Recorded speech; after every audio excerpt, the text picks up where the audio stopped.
Again, thanks for taking the time, man. Aries Spears, funny comedian, 35 years in the game. Is that about 36. accurate? 36. 36? Okay. Yeah, when I turned 50 April 3rd, that made it 36. Oh man, happy belated birthday, man. You Oh you made man. it to the 50 club. I'll be there soon. Not yet, but I got a couple in me. All right. All right. Hey man, real quick. Thoughts on Trump? I know you have your podcast, The Jew and the Nut, or something like that. The Chew and the Jerk. The Jew and the Jerk, I'm sorry. Yeah, Spears and Steinberg. And by the way, when y'all came here the last time in Columbus, both of y'all are hilarious. I've always been a fan. But with all the tariffs and everything going on, what does Aries Spears think of Donald Trump right now? Well, I said on one of my podcast episodes once upon a time ago that, and I guess this is me being somewhat selfish, but I think that as human beings, we're all selfish in terms of we want to be, we want to make sure that we're looked out for first. We talk about country and brotherhood and our fellow brethren, but I think first and foremost, we want to make sure that we're taken care of first. So I kind of selfishly said that Trump being president doesn't really affect me. But then he did the thing with the tariffs, and I got a lot of money in the stock game. So then it affected me. But then, it kind of like, I don't want to use the word crash, but it took a heavy dip when he first did the tariffs. And then about a day or two later, it came back up to where it was. So, is there real cause for concern? Well, anybody that's got keys to the gun cabinet and the liquor cabinet at the same time is scary.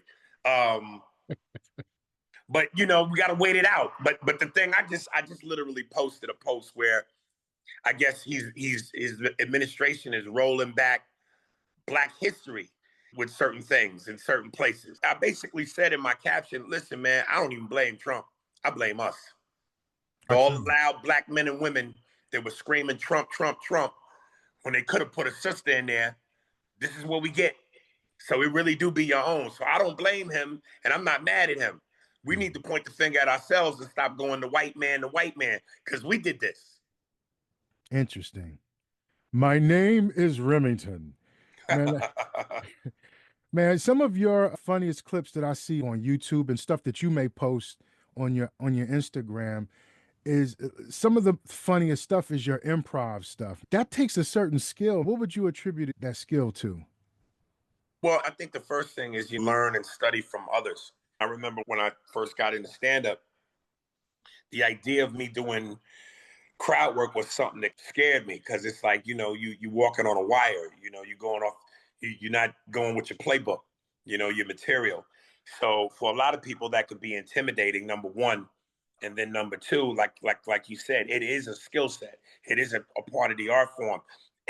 And quite frankly, it's something that not everybody possesses the ability to do it. There's a quickness, a sharpness, a fearlessness, and that don't make you any less of a comedian, but it's another talent that if you're blessed to have, I think makes you a better comedian. But like I said, I studied the first two guys who I saw to really do it hard was DL Hughley and Joe Torre.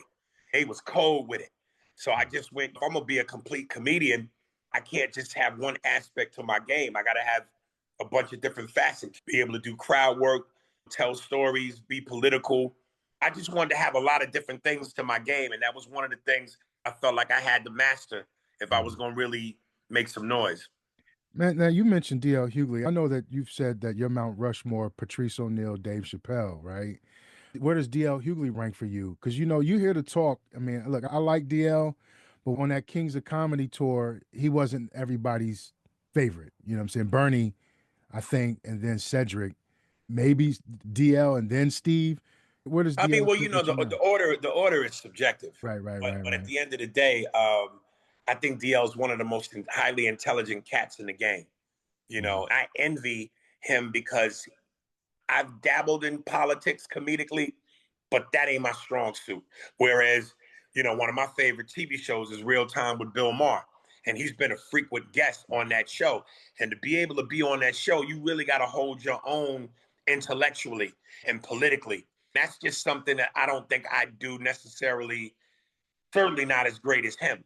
So from an envious standpoint, I just sit back and marvel at watching him because I'm like, damn, I wish I could do that on that level. So Is envy the right word? Maybe it's admiration. I mean, envy I mean, sounds. I think either one could fit it. You know, there's an admiration you have, but I also envy the fact that I'm not that dude when it comes to that. And listen, man, he's so highly intellectual that that's not everybody's cup of tea. A lot of people when they go see a show, they don't want to think. You know what I mean? They want to. It's escapism. They want to get in there and just laugh. It's almost like everybody can appreciate a well prepared filet mignon with a hollandaise sauce, but fast food is what we all addicted to.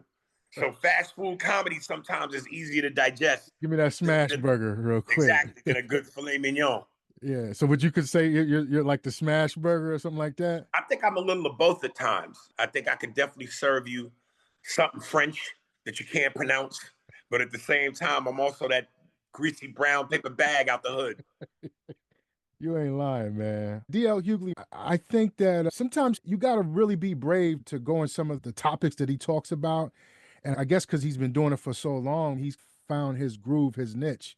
With your impressions, not everybody can do them well. How has that helped you with your stand up? I do remember the question I want to ask you, but go ahead and answer that. Well, I know people love it and sometimes associate me with that's what he's known for, which I kind of rebel against because I never wanted to be a one trick pony. It's like for me, doing impressions is like dunking a basketball. I can dunk anytime I want, but I want to show people I can play defense. I got high basketball IQ. I can rebound. I can assist, So the dunking part is easy, but I never wanted people to go, that's all he does. Cause my level only goes so far. I love Frank Caliendo. That's my man. Back when he was doing Fox Sports and he was heavy in the rotation, he always showed me love and got me airtime and would work with me. So nothing but love and respect to Frank. If you've ever known Frank stand up, 99.9 of his material is impressions. He really don't ever do jokes.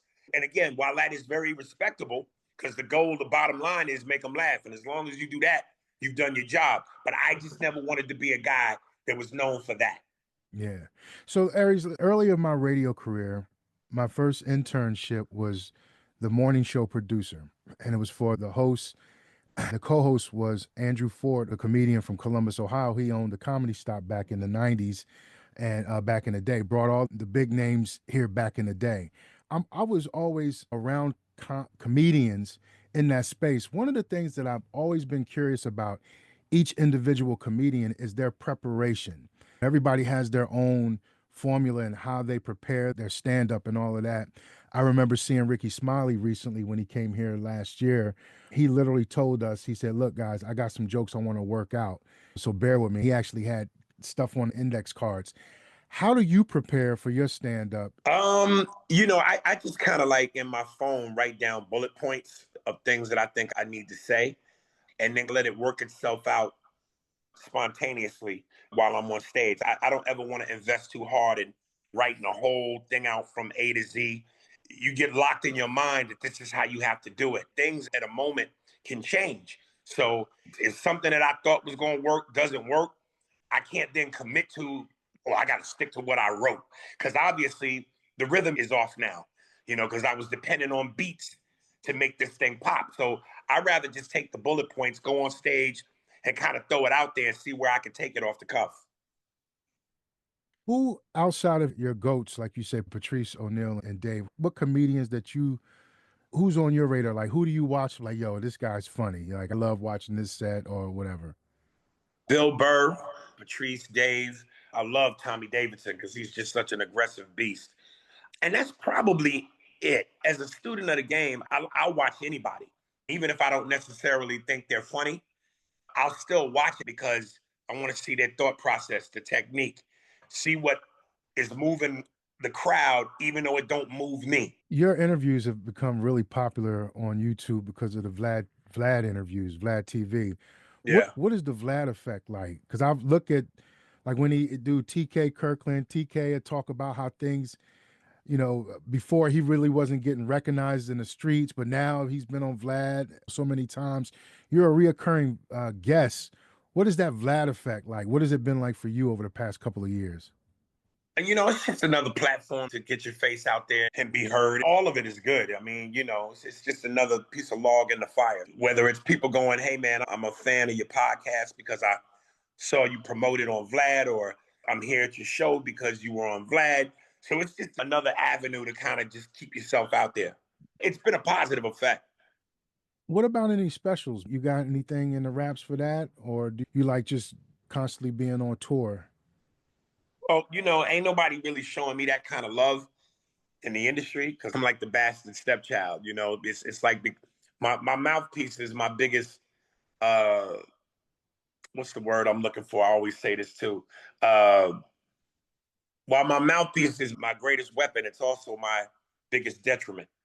You know what I mean? Because it's like, Duality of the sword. yeah, because it's like I say what I say and I stand on it with conviction. And, especially in this climate we live in of political correctness, wokeness, sensitivity, moisture, I ruffle feathers, man. You know what I mean? And it's not like I'm purposely out to do that. I'm honest, man. I grew up in the 80s. I'm 80s tough. I'm 80s built. You know what I mean? So I come from that era. You know what I mean? So I don't know how to do anything but be genuine. Now, there are times when maybe I should have strategically chose maybe, when to say something and when not to say it. But anything that I say, I stand on. So this industry don't have a lot of love for me, man. So I got to try to figure out another way in. This is definitely the age of independence, man. I'm sure you got some resources, some connections that you could do it yourself. You know what I Oh mean? yeah, I'm all. Listen, if I don't do it myself, I won't eat. So uh, yeah, I got some things I'm cooking up. It don't matter how you get there, as long as you get there. Yeah. So what's it like traveling every weekend to do shows, different cities, man? What's it like coming to Columbus, Ohio? Is it a boring city for you, or do you got some favorites or what? Anybody that listens to my podcast knows I've said of all the Ohio's I've been to, Dayton, Cleveland, Cincinnati, Columbus. I was just somewhere else recently. There's another, Toledo. Columbus is my favorite of all the Ohio's. It's like my favorite city. Like I was just in Cleveland last week and I said on my pod, I'm officially retiring from doing stand up in Cleveland. That city is America's toilet bowl. Oh my gosh, why? I can't stand Cleveland. I hate Cleveland with a passion Why? because, man, they just don't seem sharp and they seem miserable. There's a funk in that city. Like they still mad LeBron left. There's just a misery. When you perform at the Improv, there's a patio. It's the Funny Bone now, but there's a patio out there that has right the water and all that. In the summertime, you can literally see dead fish in the water. The fish don't want to live in Cleveland. What is it about Columbus that you like so much? They're sharper, they're quicker, they're looser. There's more of a sense of happiness. You know what I mean? It feels like a happiness is in Columbus, where it does not feel that way in Cleveland. Mhm. The attitude is, every dude in there with the make me laugh face. You know what I mean? And it's like, yeah, I'm gonna accomplish the mission, but why you making me fight the inevitable? Right, right. What are some of the ups and downs of traveling? Do you get used to it? Are you constantly on the road all year Yeah, long? Or- I might have maybe 1 or 2 weeks off for the whole 52 weeks. Um, and You for the get most part, you ever get burnt out? I'm sorry, I didn't mean to cut oh you yeah, off. all the time. I used to travel now. You know what I mean? Having to be up at 4 in the morning for a 6:30 a.m. flight. Chances are, they might run into weather delays, cancellations, mechanical issues. I wish I could just snap my fingers and appear at the venue. I love performing. I love the moment. I love the interaction with the crowd, the love, the embrace, what you give and get back. But that travel is a mother, man. I want to switch gears real quick before I let you go. What are your thoughts on Diddy, man? Do you think he's going to get out of this situation, or do you think it's looking bad for him, or what?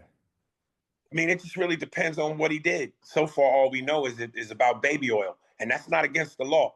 If you want to have a slippery party, everybody sliding and slipping, that's legal.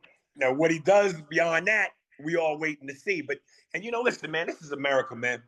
And when you a billionaire, I think there's always a crack in the door for you to get off. You Wow. know, Pause. Exactly. How's it been, transitioning doing a podcast now? It's you got your fans, the steady listeners and everything. How has that whole ecosystem been for you? I like it. I mean, the biggest challenge is just trying to grow it and monetize it. Like on YouTube, when we first started out, we was raw uncut. And then you find out that because you raw and uncut, you can't get really monetized. So now Mhm. we have bleeps and stuff like that. And the fans that started out with us and that particularly know my style of comedy can't stand it because they know I'm not being my authentic self, not because I'm not being my authentic self, but because there's rules and regulations. Mhm.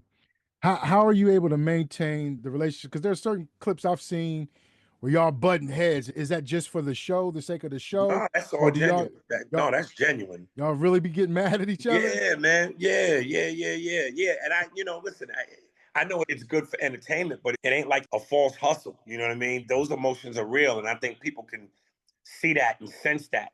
When you listen to some of the things he says coming out the mouth of a white man, you know how it is, man. You know? So how did that chemistry, that relationship between, I don't mean, you know what I mean when I say relationship. How did that develop, man? Like, what spearheaded that for y'all to, let's do a podcast.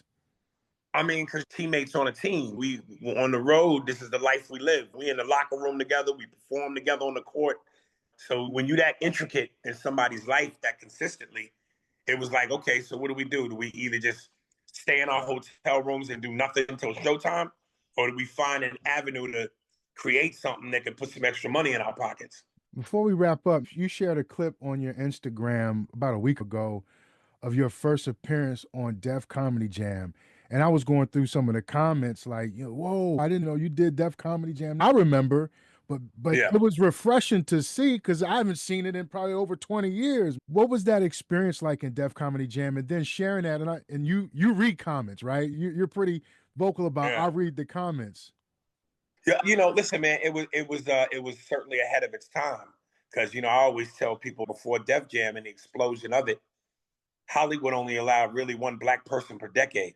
You kind of had what's my man's name, Dick Gregory in the '60s, Mhm. Richard Pryor in the '70s, Eddie Murphy in the '80s, Was it and Flip then what? Wilson? Was it Flip in the 60s?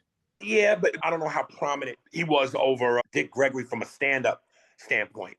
I know the Flip Wilson show was kind of revolutionary for its time as far as a stand-up that moved the needle consciously and powerfully.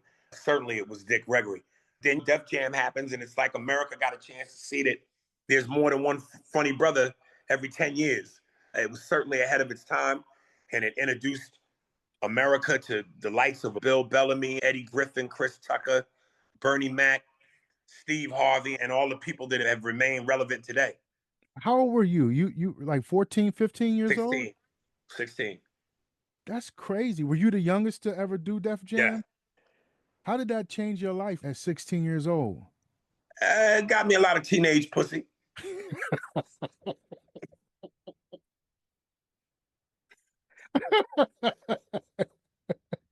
All Yeah. right, all right, all right. But for your career though. you know, uh, it just it was my first introduction into people's living rooms. To be the young hot kid on the block was cool, but that's temporary. It's about the next thing and the thing after that. Yeah. Listen, man, I appreciate you reaching back to me and setting this up. I'm looking forward to seeing you this weekend, Columbus Funny Bone, Friday through Sunday, April 18th through the 20th. You guys get your tickets. It's at the Easton Town Center. Anything else that you got coming up you want to promote, man? Uh, just check out the podcast Spears and Steinberg, available on all streaming platforms. I always tell people you can slide into my DMs. I'll give you the links. We didn't get on YouTube until 2 years in. So a lot of times people were like, where are the earlier episodes? They're not there because we just didn't do it. We were late to the party.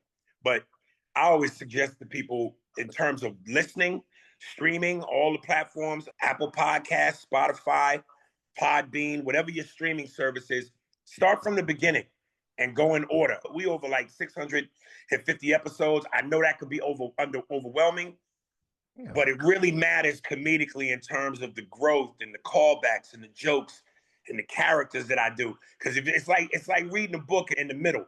If you don't know what's going on in the beginning, you're not going to have appreciation for the journey. So yeah, subscribe to the podcast. And also if you do go on YouTube, we're at Spearsburg Pod.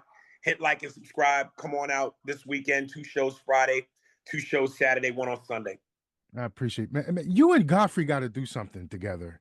Hey man, listen, this is why I'm telling you, I got this movie I've been working on, and I told him what the movie is, and I told him I'm specifically creating this vehicle for me and him. Because when he did my podcast and we did the Tony Soprano, Jason Statham thing, all in the comments, man, y'all need to do something together. Y'all need to do something together. Because his comedy Cocaine is uncut, and mine is pretty powerful too. So it's like Frank Lucas and Nicky Barnes.